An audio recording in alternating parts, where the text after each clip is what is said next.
touch on the Christian perspective of what happens to us after we die.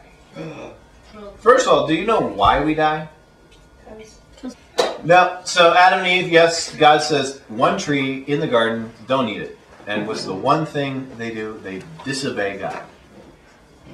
As Christians, the bulk of us very much believe that God gives us what's known as free will, where we make our own decisions. We choose what we want to do. Paul kind of backs it up. He says everything's permissible, not everything's beneficial. If we merely followed out God's orders to the T because he made us do it, we'd be nothing better than robots. So there's no love there. A robot can only do what it's programmed to do, but we're given a choice. And I like what Kiki said. It's to kind of say, hey, do you want to follow God or follow your own way? We die because humanity screwed up. Plain and simple. Adam and Eve both at fault. Doesn't matter who ate it first, they both did it. What happens to us after we die, though? There is, within Scripture, spoken of a day of judgment where we will come before God and he will judge us, separate the sheep from the goats, cast out those who didn't know him. The qualifications that we've come to understand of what it means to know him, to continue spending time with him after that day, are a genuine relationship with him. Not just following the laws as they're put forth, but building and forging a relationship with him through Jesus. What happens to those who don't know him? Hell.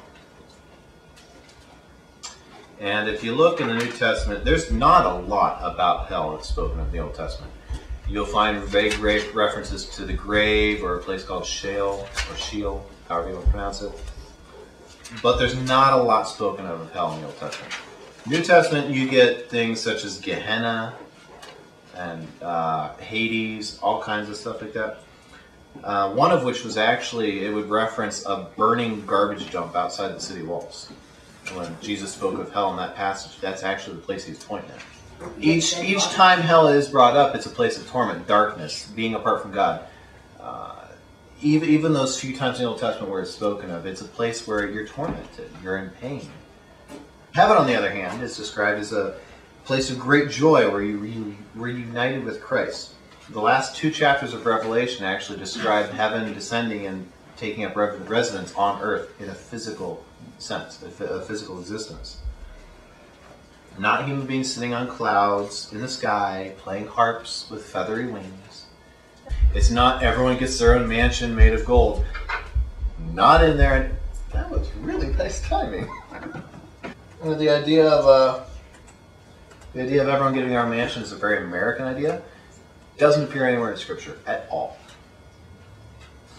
But it is described as rivers, trees, landscaping. It's the Garden of Eden restored, essentially. It's humanity restored with creation, our relationships fixed, and we're completely united with God. Because remember, Garden of Eden, God walked physically with Adam and Eve at the end of the day, every day.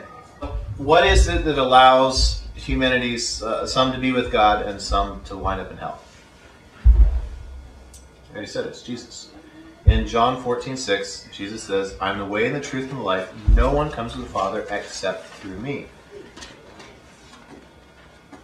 Within Christianity, there is a very strong belief, one way to heaven. It's only through Jesus.